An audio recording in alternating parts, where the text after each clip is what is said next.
السلام عليكم ورحمة الله وبركاته. إن الحمد لله نحمده ونستعينه ونستغفره ونؤمن به ونتوكل عليه ونعوذ بالله من شرور أنفسنا ومن سيئات أعمالنا. من يهد الله فلا مضل له ومن يضلله فلا هادي له. ونشهد أن سيدنا وسندنا ونبينا ومحبوبنا ومحبوب جدرنا ومولانا محمدا عبده ورسوله. أما بعد فأعوذ بالله من الشيطان الرجيم. بسم الله الرحمن الرحيم. يا أيها الذين آمنوا اتقوا الله وكونوا مع الصادقين. عن أبي هريرة رضي الله تعالى عنه قيل يا رسول الله من أكرم الناس؟ قال أتقاهم. صدق الله مولانا العظيم وصدق رسوله النبي الكريم ونحن على ذلك لمن الشاهدين والشاكرين والحمد لله رب العالمين. মরহুম হযরত মাওলানা হাফেজ শামী মাহমুদ রহমতুল্লাহ আলাইহি ও মরহুম হযরত মাওলানা হাফেজ খালেদ মাসুদ রহমতুল্লাহ আলাইহি জনপুরি পীর সাহেবদ্বয়ের স্মরণে এবং এলাকাবাসীর রুহের মাগফিরাত কামনায় আজকের যেই বিশাল মাহফিল, এই মাহফিলের মধ্যে আমরা যারা বসতে পেরেছি, আল্লাহ রব্বুল আলামিন আমাদের যাদেরকে কবুল করেছেন সকলেই হৃদয়ের সবটুকু ভালোবাসা উজাড় করে দিয়ে আল্লাহ তাআলার শুকরিয়া আদায় করার লক্ষ্যে অন্তর থেকে মন থেকে উচ্চ আওয়াজে বলি আলহামদুলিল্লাহ।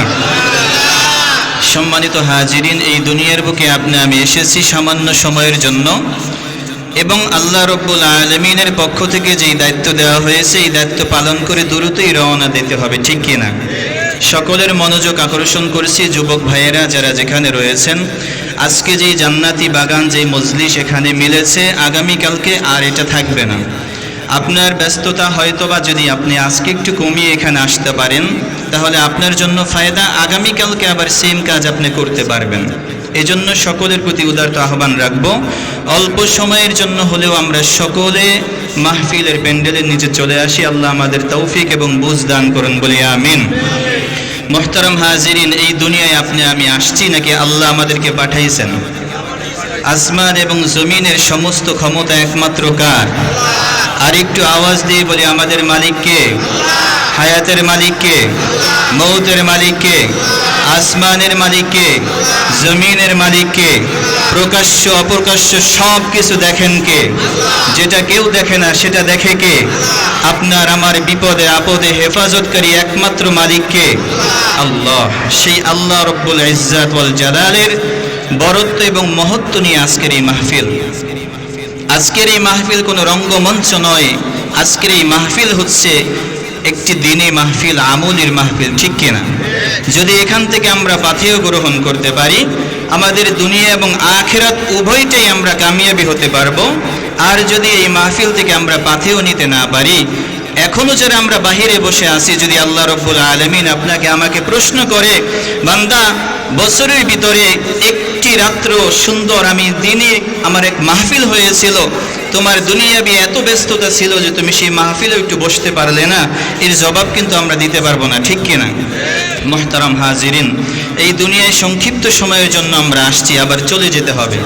তাই আসুন আমরা সাময়িক সময় একটু আমাদের মাইন্ডটাকে ঘুরিয়ে নিয়ে আসি যে আসলে এই দুনিয়ায় তো আমরা কেউই নিজের ইচ্ছায় আসি নাই, আল্লাহ আপনাকে আমাকে পাঠাইছেন, তাহলে এখানে আমাদের করণীয় কি, বর্জনীয় কি? আল্লাহ রব্বুল আলামিন পবিত্র কালামুল্লাহ শরীফের ভিতরে ইরশাদ করেন, ইয়া আইয়ুহাল্লাযীনা আমানুত্তাকুল্লাহ, হে ঈমানদারগণেরা আল্লাহ রব্বুল আলামিনকে তোমরা ভয় করো, তাকওয়া অবলম্বন করো। সম্মানিত মুসল্লিয়ান কিরাম, অতঃপর যদি রবকে বলা হয় ওগো মালিক, আমরা কিভাবে আপনাকে ভয় করতে পারি? পরবর্তী অংশে আল্লাহ সুবহানাহু ওয়া তাআলা জানিয়ে দিলেন, ওয়াকুনু মা'আস সাদিকিন, যদি আমি আল্লাহকে ভয় করতে চাও, পরিপূর্ণ তাকওয়া যদি ভিতরে নিতে চাও, তাহলে যারা মুত্তাকিন সাদিকিন তাদের সাথী হয়ে যাও। অর্থাৎ এই দুনিয়ায় আপনি আমি যদি নেকের কাজ করতে চাই, ভালো কাজ করতে চাই, সর্বপ্রথম মাওলার তাকওয়া তথা খোদা ভীতি আমাদের অন্তরের ভিতরে গাঁথা থাকতে হবে, ঠিক কিনা? আল্লাহর তাকওয়া যার ভিতরে আছে তার মাধ্যমে কখনো চাঁদাবাজি হতে পারে না, ঠিক কিনা? আল্লাহর তাকওয়া যার ভিতরে আছে তার মাধ্যমে তার দ্বারা কখনো নামাজের জামাত তরক হতে পারে না, ঠিক কিনা? আল্লাহর তাকওয়া খোদাভীতি যার ভিতরে আছে সেই ব্যক্তির মাধ্যমে, সেই ব্যবসায়ীর মাধ্যমে ওজনে কখনো কম বেশ হতে পারে না, জোরে বলে ঠিক কিনা? আল্লাহর তাকওয়া, আল্লাহর ভয় যেই যুবকের হৃদয়ে আছে, আজান দেওয়ার পরে ওই যুবক ভাই দুনিয়াবি আড্ডায় ব্যস্ত থাকতে পারে না, ওই দুনিয়াবি আড্ডার থেকে নিজেকে ফারেক করে সে চলে যায় সোজা মসজিদে, ঠিক কিনা? আজকে আমাদের ভিতরে তাকওয়া নেই। মা বোনেরা, যুবক ভাইয়েরা, বৃদ্ধ বাবাজিরা, আজকে তাকওয়া না থাকার কারণে, এই একটি মাত্র ধন আমাদের ভিতরে না থাকার কারণে, এই দৌলত না থাকার কারণে আজকে নামাজে যাই না, আজকে সত্যবাদীদের সাথে থাকি না, আজকে আপনার আমার আমল ঠিক নাই, আজান হচ্ছে আপনার আমার কোনো তোয়াক্কা নেই। একটাই মাত্র কারণ, ভিতরে মাওলা পাকের তাকওয়া নাই, জোরে বলে ঠিক কিনা? এজন্য মাওলা পাকের তাকওয়া থাকা চাই। তাকওয়া যদি কারো ভিতরে থেকে যায়, তাকওয়া যদি কারো ভিতরে বদ্ধমূল থাকে, ওই ব্যক্তির মাধ্যমে গুনার কাজ করা সম্ভব নয়। তো যাই হোক, আল্লাহ বলেন যে বান্দা আল্লাহকে ভয় করো। আমরা যদি বলি ওগো মালিক আপনাকে ভয় কেমনে করব, আল্লাহ বললেন যে তোমরা সত্যবাদীদের সাথে থাকো। সহবত খুব দামি জিনিস। উদাহরণস্বরূপ চুম্বক তো আমরা সকলেই চিনি না, কি বলেন?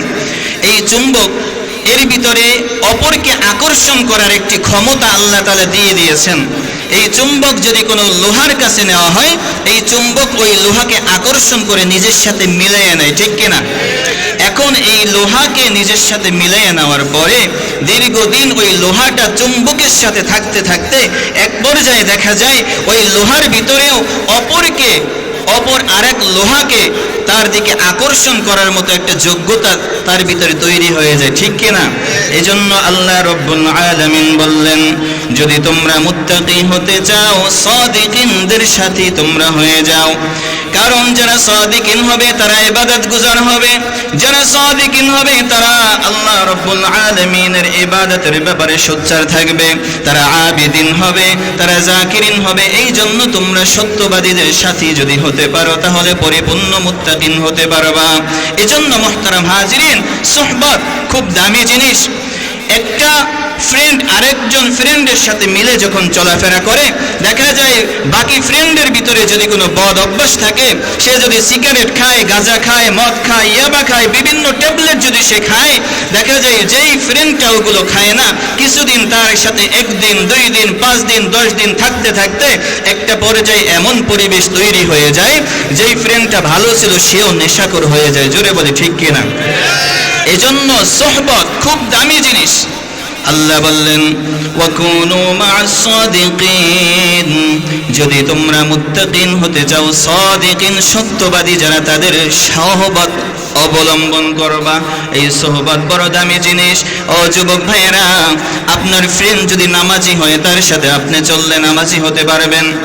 আপনার ফ্রেন্ডের ভিতরে যদি তাকওয়া থাকে, তার সাথে চলতে চলতে 1 দিন 2 দিন বাদে আপনার ভিতরে তাকওয়া চলে আসবে। ও মা ও বোন, আপনি যার সাথে চলাফেরা করতেছেন, যার সাথে আপনার মহব্বত গড়ে উঠতেছে, তার ভিতরে যদি মাওলা পাকের তাকওয়া বদ্ধমূল থাকে, কিছুদিনের ভিতরে আপনার ভিতরেও সেই তাকওয়া এসে যাবে, ঠিক কিনা? এজন্য সোহবত খুবই দামি জিনিস। সোহবত খুবই দামি জিনিস। এজন্য আমরা কাদের সাথে চলাফেরা করতেছি এই বিষয়টা খুবই জরুরি বিষয়। তো এটা হলো এক নম্বর বিষয়। যদি আপনি আমি আমাদের নিজেদের ভিতরে তাকওয়া যদি তৈরি করতে চাই, তাহলে সাদিকিন, যারা সত্যবাদী, আদবওয়ালা, ইখলাসওয়ালা, আমলওয়ালা, তাদের সাথে আমাদের সঙ্গ তৈরি করতে হবে, তাদের সাথে মহব্বত তৈরি করতে হবে। এক নম্বর তাকওয়া অবলম্বনের পদ্ধতি। দুই নম্বরে অপর জায়গায় আল্লাহ রাব্বুল আলামিন বলেন, ইয়া আইয়ুহাল্লাযীনা আমানুত্তাকুল্লাহ, হে ঈমানদার বান্দারা, আল্লাহকে ভয় করো। আপনি যদি আবার প্রশ্ন করেন, ওগো মালিক, তুমি বলেছ তোমাকে ভয় করার জন্য, কিন্তু একটি সিস্টেম পন্থা তুমি একটু বাতলিয়ে দিলে ভালো হয়, আমরা উপকৃত হতে পারবো। পরবর্তী অংশে আল্লাহ বললেন, ওয়াল তানজুর নাফসুম মা কদ্দামাত লিগাদ। যুবক ভাইয়েরা, কান খাড়া করে শুনি। তাকওয়া অবলম্বনের দ্বিতীয় পদ্ধতি হলো ওয়াল তানজুর নাফসুম মা কদ্দামাত লিগাদ। প্রত্যেকটা নফসের চিন্তা করা দরকার আগামীকাল তথা কিয়ামতের জন্য। আগামীকাল তথা আখিরাতের জন্য আমি কি পুঁজি জমাইলাম। বলে দুনিয়াবি ক্ষেত্রে কোনো সরকারি চাকুরিজীবী যে রয়েছে, সরকার তার বেতন থেকে আংশিক অংশগুলো কিছু কিছু করে কেটে রেখে দেয়। এর কারণ হলো, যখন তার বয়স 62 বা 65 হবে, সে যখন বাড়িতে গিয়ে একেবারে চাকরি বাকরিহীন থাকবে, তার ভবিষ্যতের জন্য কিছু একটা অংশ সেভ করে রাখা হয়। অনেকে আবার এই চাকরির সময়ের ভিতরে কিছু কিছু সঞ্চয় করে, একটাই মাত্র উদ্দেশ্য থাকে, অবসর সময়টা যেন সেটা থেকে ফায়দা নিতে পারে। তবে আপনাদের কাছে প্রশ্ন, এই যে সে সঞ্চয়গুলো করলো, সে যে আগামী 62 বছরের পরবর্তী রিটায়ার্ডের সময়টা সে যে দুনিয়ায় থাকবে, এটা কি নিশ্চিত নাকি অনিশ্চিত? একটু জোরে বলি, নিশ্চিত নাকি অনিশ্চিত? অথচ আল্লাহ রাব্বুল আলামিন যেই পরকালের জন্য আমাদেরকে সচেতন হতে বলেছেন, সেটা কিন্তু চূড়ান্তভাবে নিশ্চিত। জোরে বলে ঠিক কিনা? আল্লাহ বললেন, ওয়াল তানজুর নাফসুম মা কদ্দামাত লিগাদ। আগামীকালের জন্য, আখিরাতের জন্য কি পাথেয় তোমরা রেডি করেছো, প্রত্যেকটা নফসের চিন্তা করে দরকার। যদি কোনো নফস চিন্তা করে না দেখে, তাহলে এই দুনিয়ায় চলার পথে সে একদম নিজেকে নিজে ঘুরাইয়ে ফেলবে, দুনিয়ার সাথে মাখিয়ে ফেলবে। অর্থাৎ তার কোনো নির্দিষ্ট কোনো তার গন্তব্য থাকবে না। এই দুনিয়ার বুকে পশু পাখি যেমন চলে, বিভিন্ন পশু এদের মূল টার্গেট হলো খাবে এবং মল ত্যাগ করবে, এভাবেই তাদের জিন্দিগি শেষ। বলে যদি কারো কোনো নির্দিষ্ট টার্গেট না থাকে, ওই ব্যক্তির জিন্দিগি আর পশুর জিন্দিগির ভিতরে কোনো পার্থক্য নাই। জোরে বলে ঠিক কিনা? এজন্য 2 নম্বর পদ্ধতি তাকওয়া অবলম্বনের জন্য আল্লাহ বললেন, ওয়াল তানজুর নাফসুম মা কদ্দামাত লিগাদ। যদি তুমি মুত্তাকি হতে চাও, আখিরাতের জন্য কি জোগাড় করছো, কি পুঁজি জমাইছো, এই দিকে খুব নজর দেওয়া দরকার। এটাকে বলা হয় মুহাসাবাতুন নাফস, অর্থাৎ নিজের হিসাব নিজে চোখা। দুনিয়ার জমিনে, দুনিয়ার বুকে যত ব্যবসায়ীরা আছে, তারা দিন শেষে যখন দোকানটাকে ক্লোজ করে দেয়, সারা দিনের বিক্রির বিষয়গুলো সামনে নিয়ে আসে। আজকে সারা দিন কত টাকা বিক্রি করলাম, কত টাকা বাকি পড়লো, কত টাকা লাভ হলো, এভাবে একটা সিস্টেম আছে না নাই? বলে যে মুমিনের জিন্দেগির ভিতরেও এমন একটি মুহাসাবা, অর্থাৎ নিজের হিসাব নিজে নেওয়ার মতো একটা পরিবেশ তৈরি করা দরকার। মুসলমান, আল্লাহ রাব্বুল আলামিন যেই জিন্দেগিটা আপনাকে আমাকে দান করলেন, দিন শেষে যখন আমি ঘুমাইতে যাব, আমার মুহাসাবা, নিজের হিসাব নিজে করা দরকার। সারা দিনে 5 ওয়াক্ত নামাজ আমার উপরে ফরজ ছিল, আদায় করেছি কিনা? সারা দিনের ভিতরে আমার মাধ্যমে আল্লাহ রাব্বুল আলামিনের নাফরমানিমূলক কটি কাজ হলো, আমি আল্লাহর বিধানগুলি পালন করতে পারলাম কিনা? যেই জন্য রব আমাকে দুনিয়ায় পাঠাইলেন, ওই কাজগুলো আমার মাধ্যমে কয়টি হলো এবং কয়টি হলো না, এই মুহাসাবা করা, অর্থাৎ নিজের হিসাব নিজের চুকে নেওয়া। যদি এটা কেউ করতে পারে, আল্লাহ তাআলা বললেন ওই তাকওয়া অবলম্বন করা তোমার জন্য সহজ হয়ে যাবে, আসান হয়ে যাবে। এক কথায় বলতে গেলে, নিজের বিচারক যদি কোনো ব্যক্তি নিজে হতে পারে, এর চাইতে ফায়দাজনক পরামর্শ পৃথিবীর জমিনে আর হতে পারে না। জোরে বলি ঠিক কিনা? এজন্য মুহতারাম হাজিরিন, আপনি যদি নেক আমল করতে চান, আপনার ভিতরে তাকওয়া দরকার। গুনার কাজ থেকে যদি বিরত থাকতে চান, তাকওয়া দরকার। আপনি যদি নেকের কাজে অগ্রসর হতে চান, তাকওয়া দরকার। বলে নামাজ পড়তে কে যায়? আল্লাহ রাব্বুল আলামিনের তাকওয়া যার অন্তরের ভিতরে আছে, সে নামাজ পড়তে যায়। কোন মা, কোন বোন 5 ওয়াক্ত নামাজ আদায় করে? বলে যার ভিতরে তাকওয়া আছে। এই জন্য তাকওয়া নামক দৌলত অনেক বড় দামি জিনিস। মাইকের আওয়াজ যত দূরে যায়, সকলকে উদ্দেশ্য করে, আমার নিজেকে উদ্দেশ্য করে ওই বিশেষ পরামর্শ, তাকওয়া থাকা চাই। যদি আমাদের ভিতরে তাকওয়া নামক দৌলত যদি থাকে, আল্লাহ চাহে তো এই দৌলতের মাধ্যমে অনেক গুনাহের কাছ থেকে আমরা বেঁচে থাকতে পারবো, অনেক নাফরমানির কাছ থেকে আমরা বেঁচে থাকতে পারবো। আসলে এই যে দ্বীনি মজলিসগুলো হয়, এটা হলো এলেমের মজলিস। এলেম অর্থ আলো। যার এলেম নাই তার আলো নাই, আর যার আলো নাই সে একদম অন্ধকারে নিমজ্জিত। আজকে অনেক ভাইয়েরা আছে যে বিভিন্ন জায়গায় দাঁড়ায় আছে, কিন্তু এই মাহফিলের প্যান্ডেলে নাই। বলে এই দ্বীনি মজলিসের গুরুত্ব অপরিসীম। কিতাবের ভিতরে আসছে, আলাইকুম বিমুজালাজাতিল উলামা ওয়া ইস্তিমাই কালামিল হুকামা। প্রত্যেকটা মুসলমানের জন্য জরুরি হচ্ছে এরকম দ্বীনি মজলিসে বসা। কেন বসবে? বলে ফাইন্নাল্লাহ তাআলা ইউহয়িল কলবাল মাইয়িতা বিনূরিল হিকমাহ। যখন উলামায়ে কেরামের মজলিসে মানুষ বসবে, যখন দ্বীনি মজলিসে বসবে, যখন এলেমের মজলিসে বসবে, উলামায়ে কেরামের মুখ থেকে বের হওয়া কোরআন এবং হাদিসের নূরানি কথার মাধ্যমে আল্লাহ রাব্বুল আলামিন মৃত্যু কলবগুলোকে জীবিত করে দেয়। জোরে বলে সুবহানাল্লাহ। কামা ইউহয়িল আরদাল মাইতাতা বিওয়াবিলিল মাতর। কিতাবের ভিতরে আসছে, যেমনি ভাবে চৈত্র মাসে জমিনটা পুরা ফেটে চৌচির হয়ে যায়, ওই জমিনটা পরবর্তী কয়েক মাস পরে আল্লাহ রাব্বুল আলামিন আসমান থেকে মুষলধারে বৃষ্টির মাধ্যমে মৃত্যু জমিনগুলো যেভাবে জীবিত করেন, এই কথার মাধ্যমে, হিকমতপূর্ণ কথার মাধ্যমে মৃত্যু কলবগুলোও আল্লাহ ওইভাবে জীবিত করে দেয়। জোরে বলে সুবহানাল্লাহ। এজন্য মুহতারাম হাজিরিন, যেখানেই ওয়াজ মাহফিল হবে, যেখানেই দ্বীনি আলোচনা হবে, আমরা বসার চেষ্টা করব। পারবো তো ইনশাআল্লাহ? এভাবে বসতে বসতে দ্বীনি মাসআলাগুলো শুনতে শুনতে আপনার আমার যেই কলবটা শক্ত হয়ে গেছে, আজকে নামাজের প্রতি আপনার আমার ভ্রুক্ষেপ নেই। আজকে এক ব্যক্তির জানাজায় যাওয়ার পরে আপনার মুখে হাসি, আপনি তো কয়েকদিন পরেই যাত্রী হয়ে যাবেন, আপনার তো তখন হাসি থাকা দরকার নয়, আপনার চিন্তা করা দরকার আমারও জানাজা তো কয়েকদিন পরেও হতে পারে, মুহূর্তের ভিতরে হতে পারে, ঠিক কিনা? এজন্য মুহতারাম হাজিরিন, যে আলোচনাটুকু করা মূল উদ্দেশ্য, তাকওয়া থাকা চাই।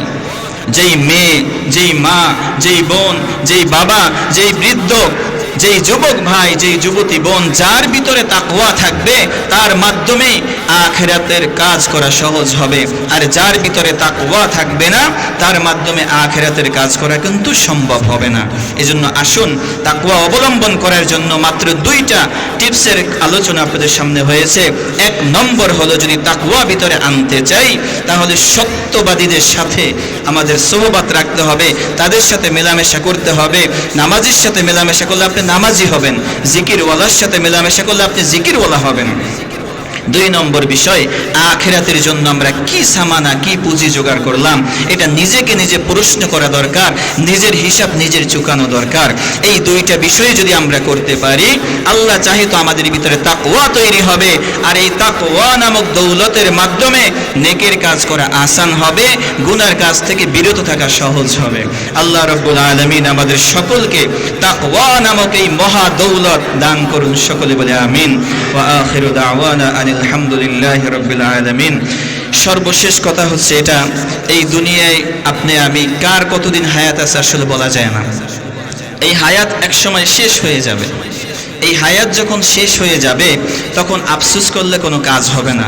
কোরআনুল কারীমের একটি আয়াত আছে, ওয়াহুম ইয়াসতারিখুনা ফিহা রব্বানা আখরিজনা না'মাল সালিহান গায়রাল্লাযী কুন্না না'মাল। হিসাব নিকেশ যখন হয়ে যাবে, জান্নাতীরা জান্নাতে, জাহান্নামীরা জাহান্নামে। জান্নাতীদের আনন্দের কোনো শেষ থাকবে না, যারা জাহান্নামী তাদের আফসোসের কোনো শেষ থাকবে না। এক পর্যায়ে জাহান্নামের আযাব সহ্য করতে না পেরে আল্লাহকে লক্ষ্য করে বুক ফাটা চিৎকার দিয়ে বলবে, ওগো মালিক, ওগো রব, দুনিয়ার বুকে একটিবারের জন্য দুনিয়া একটু পাঠিয়ে দাও।